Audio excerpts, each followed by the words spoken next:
Está começando o podcast Inteligência Jurídica, canal oficial do Machado Meyer Advogados, que atualiza você com nossa visão sobre as questões que impactam seus negócios.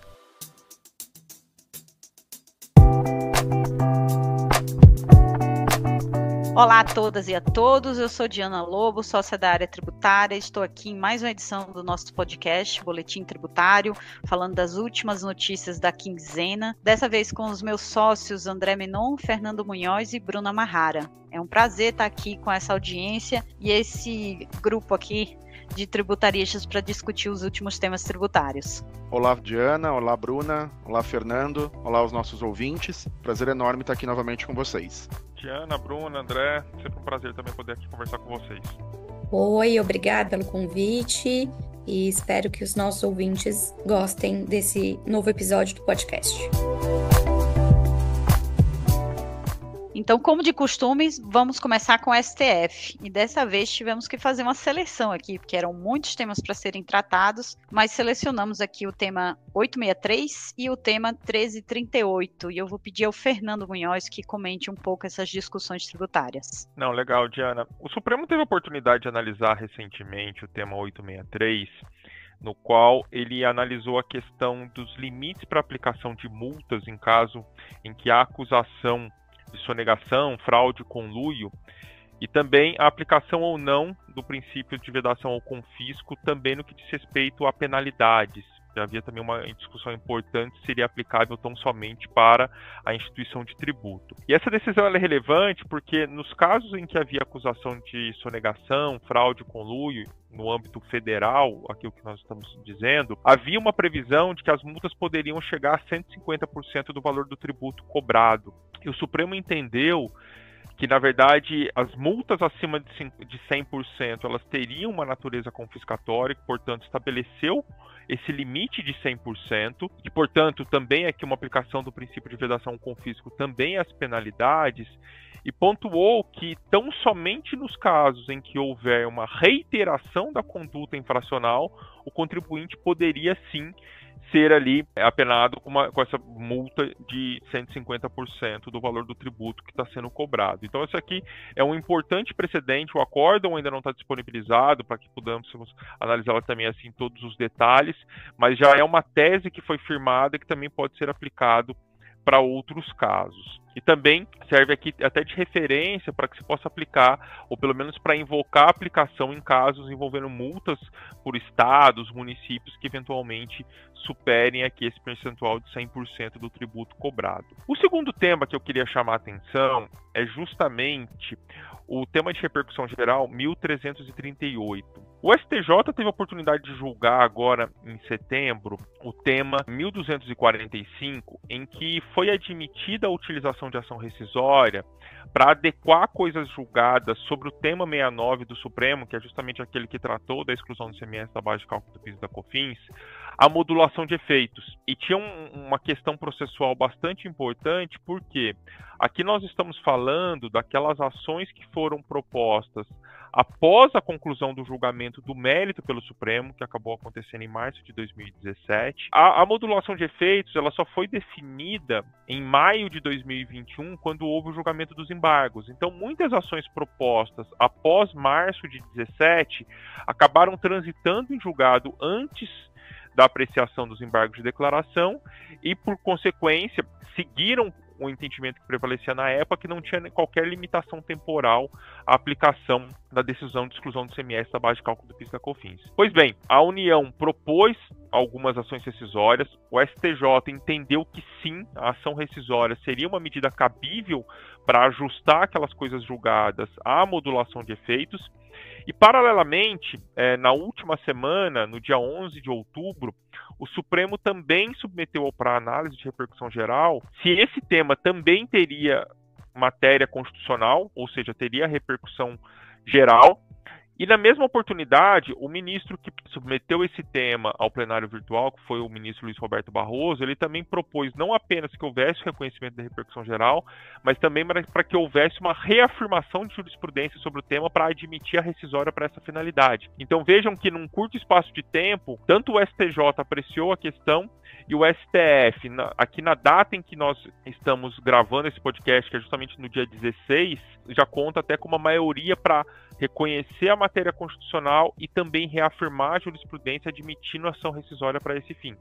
Então aqui é um tema para que a gente possa acompanhar com bastante cuidado, porque ele vai ter reflexo especialmente para aqueles contribuintes que obtiveram essas coisas julgadas, eventualmente já habilitaram crédito, já fizeram compensações. Então, assim, nós podemos aqui certamente ter consequências importantes que nós vamos continuar acompanhando o tema, porque deve ter alguns desdobramentos a partir da publicação desses acórdãos. Extremamente interessante, né, Fernandinho? E preocupante, de certa forma.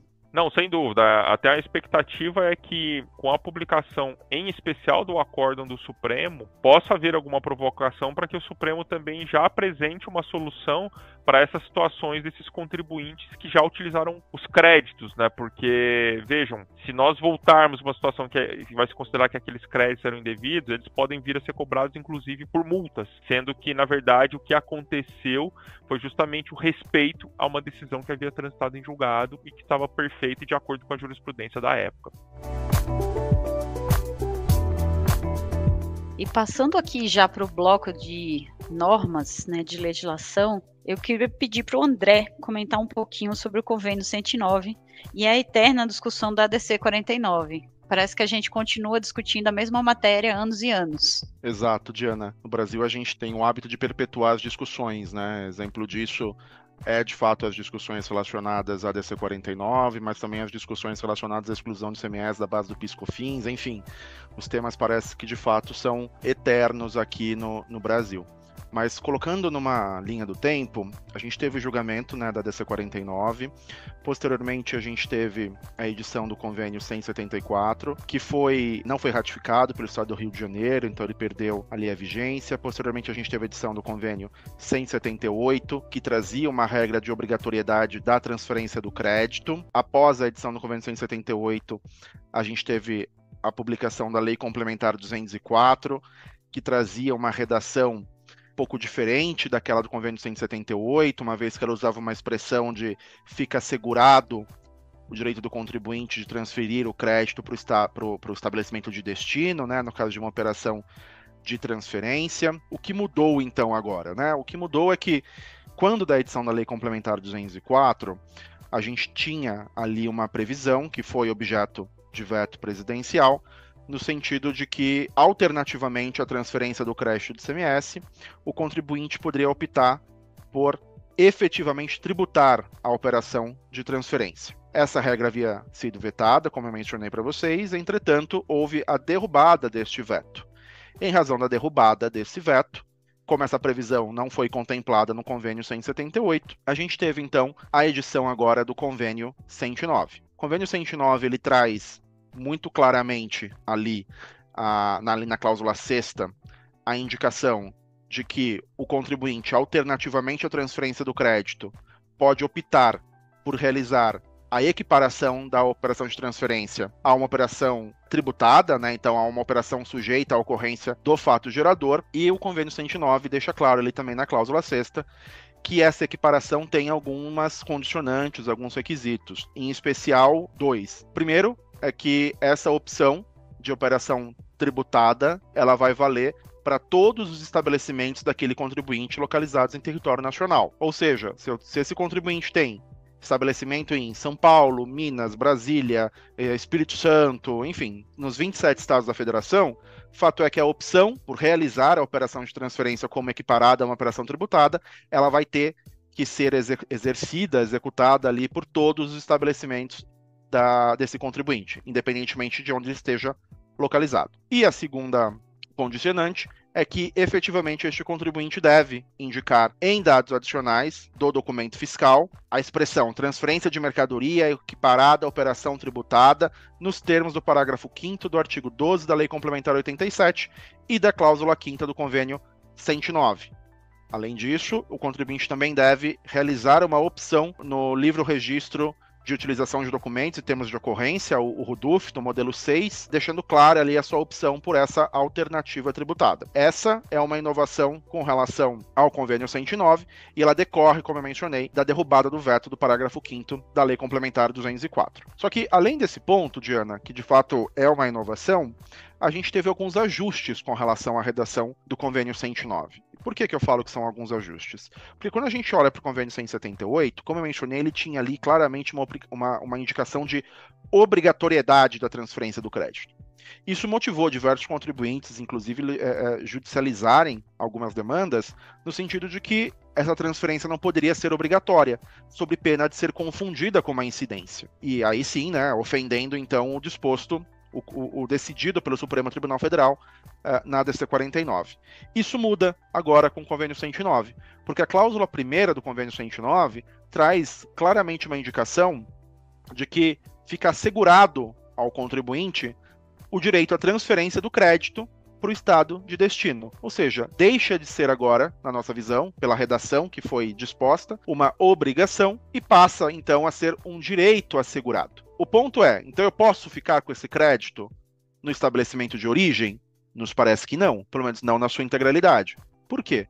Porque o parágrafo único dessa cláusula primeira do convênio 109 diz que a unidade federada de origem fica obrigada a assegurar apenas a diferença positiva entre o crédito de entrada das operações anteriores e o resultado da aplicação dos percentuais estabelecidos na Constituição Federal sobre o valor atribuído à operação de transferência. Ou seja, a unidade federada de origem fica obrigada a assegurar o crédito apenas a diferença positiva entre o valor do crédito de entrada e eventual débito que deveria ser performada em razão da transferência da saída dessa mercadoria para outro estado.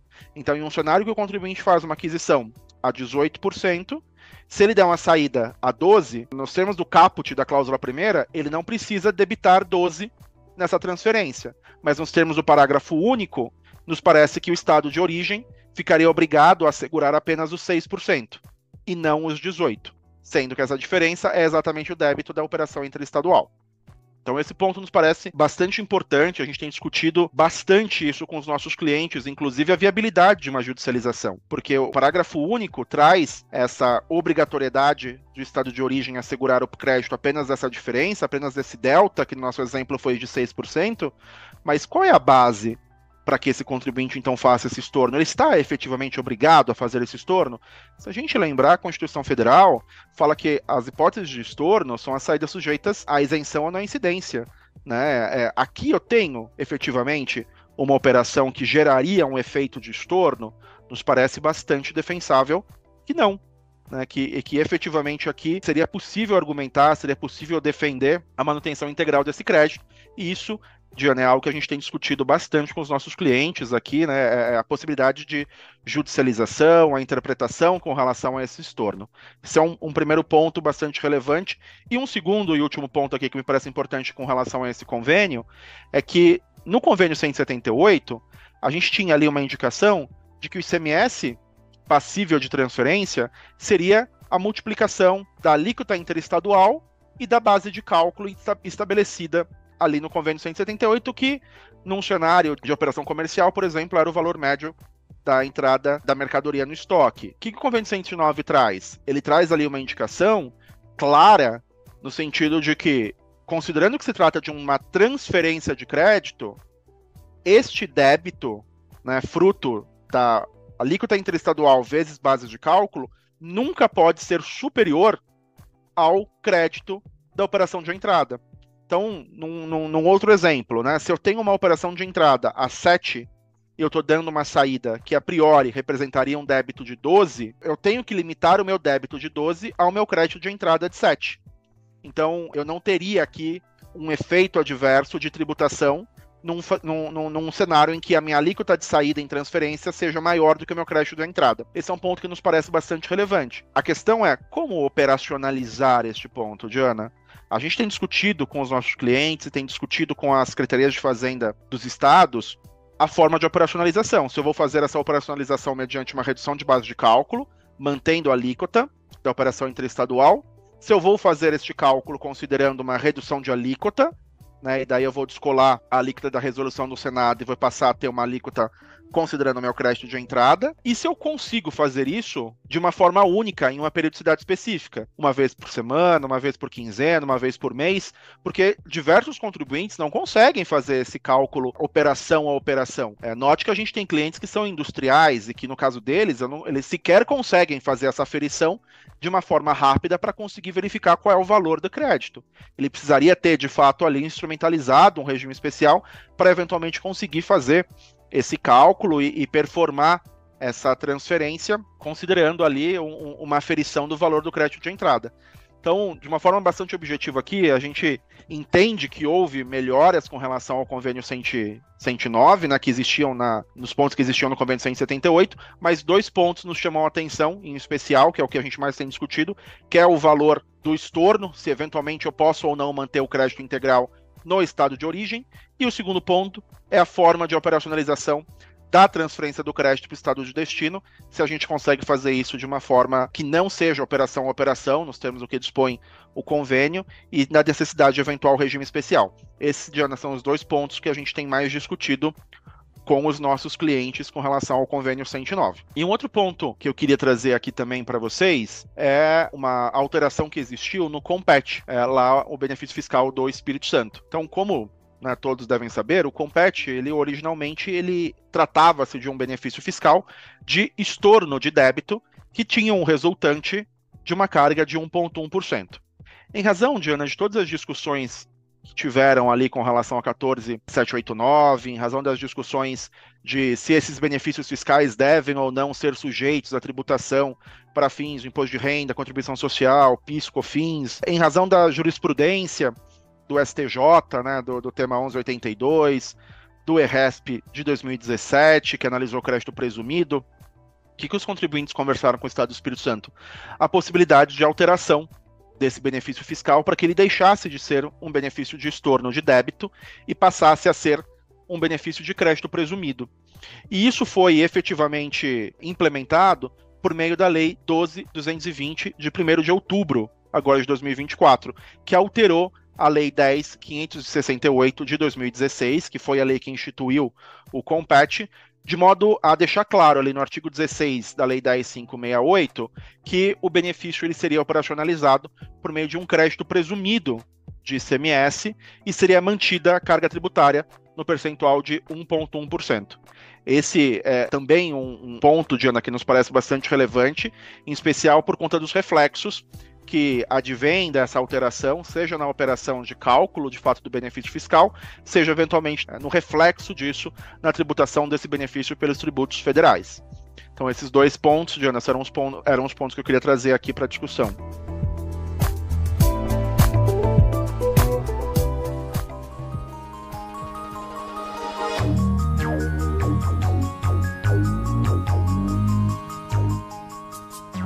E eu queria chamar a Bruna aqui para falar sobre o Pilar 2, o novo arcabouço de imposto mínimo global. É uma mudança extremamente relevante, né, para o sistema tributário internacional. E aí eu vou pedir que a Bruna explique o que isso significa para as empresas e quais são as implicações. Pois é, no último dia 3 de outubro, o governo editou a medida provisória número 1262, que veio acompanhada de uma instrução normativa que foi submetida à consulta pública para receber comentários dos contribuintes, e essa medida provisória é mais um passo do Brasil em direção à OCDE, né? O primeiro passo foi a alteração da nossa legislação de preço de transferência, e agora veio essa MP como forma aí de implementar no Brasil as regras de tributação mínima global da OCDE. E a MP faz isso,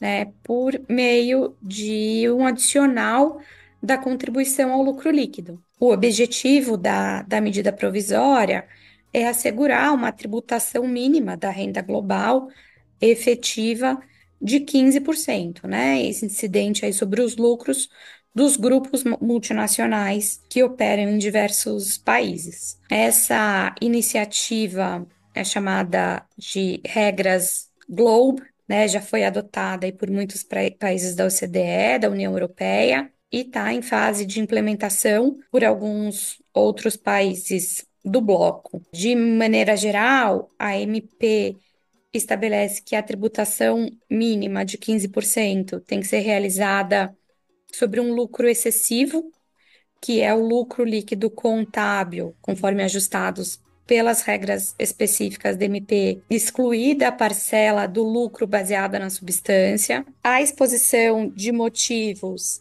indica ali uma intenção do Brasil de prevenir que outras jurisdições tributem os lucros originados do Brasil, mas, dada a fase de transição das regras no modelo OCDE e o fato de que nem todas as jurisdições já adotaram essas regras, o que se espera, pelo menos para 2025, se a MP for aprovada, é um aumento da carga tributária dos grupos no Brasil. Além da implementação do adicional da contribuição social sobre o lucro líquido, a MP também extinguiu o regime de subtributação, né, que foi introduzido ali pela Lei 12973 de 2014, no contexto do regime de tributação em bases universais. Também alterou o conceito de paraíso fiscal e regime fiscal privilegiado, né, aqueles que não sujeitam a renda ao imposto superior a 17%, permitindo que o governo possa excluir da lista as jurisdições que fomentem de forma relevante o desenvolvimento nacional por meio de investimentos significativos no Brasil. Nos parece que aqui há uma negociação muito forte com os países que compõem os Emirados Árabes Unidos, né, que têm manifestado uma intenção grande de aumentar o número de investimento no Brasil, mas que estão ali listados como paraísos fiscais, a despeito de termos tratado contra a dupla tributação, né? Então, o que fica aqui para os grupos multinacionais com presença no Brasil é uma lição de casa de avaliar o impacto dessa legislação, né? Mapear a estrutura existente para identificar as chamadas entidades constituintes, que é o termo usado na MP, que possam estar sujeitas às regras do Pilar 2, conforme introduzido pela MP, e avaliar, né, se essas entidades se qualificariam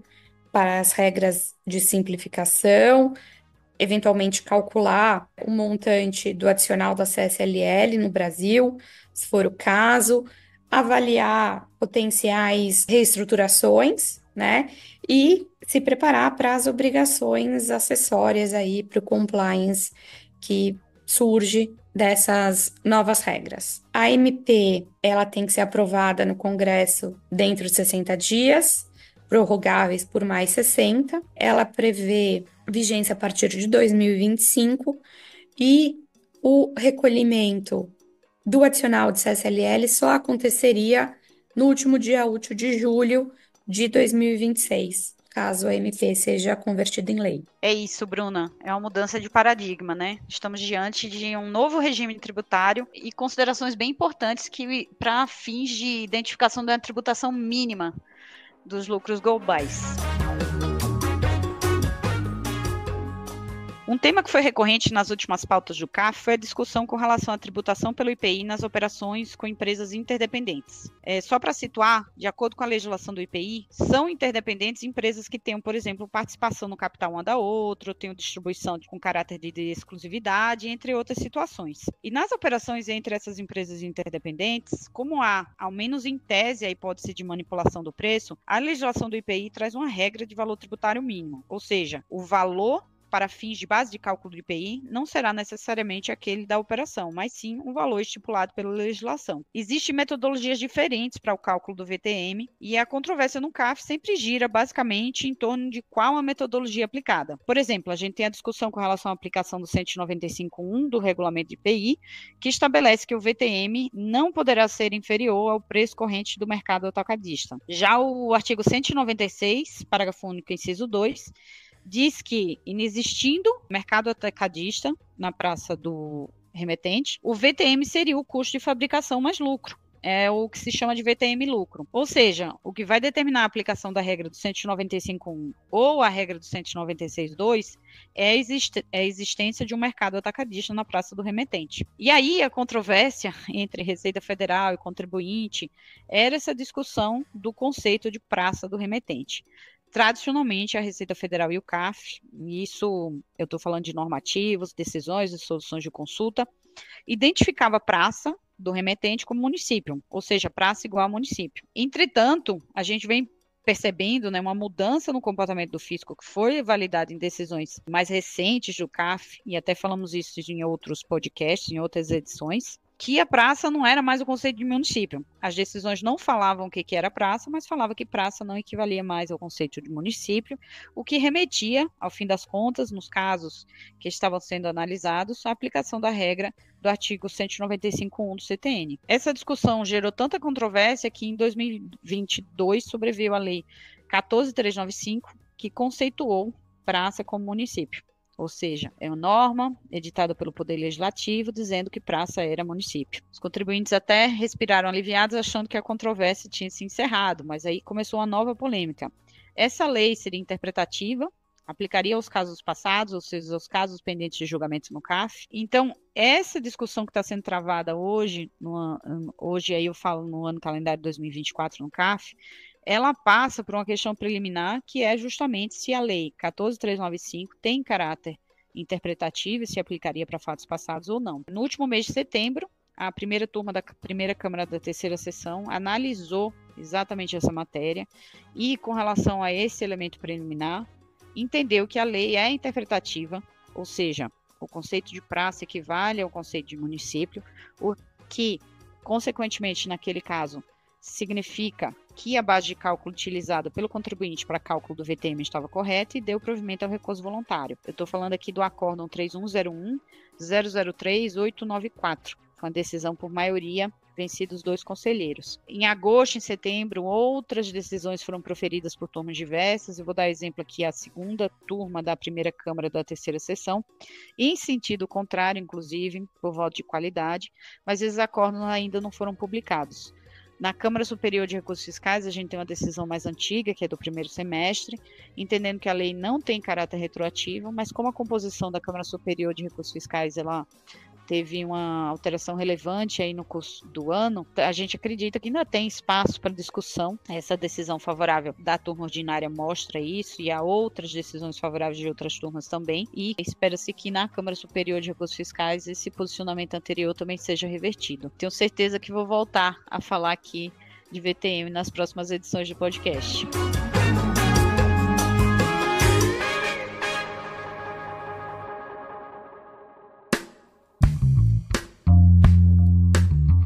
Bom, eram esses os temas tributários. Eu queria agradecer aqui meus sócios que estão aqui tratando de tantas controvérsias jurídicas e a atenção dos nossos ouvintes. Obrigado, Diana, Munhoz, Bruna. Obrigado, nossos ouvintes. Esperamos encontrá-los numa próxima oportunidade. Obrigado, Diana, Bruna, André, e também aí nos colocamos aqui à disposição caso queiram conversar em mais detalhes a respeito desses pontos que nós tratamos aqui. E, de maneira geral, é isso. Espero que os nossos ouvintes e nossas ouvintes tenham gostado de mais esse episódio e muito obrigada novamente pelo convite.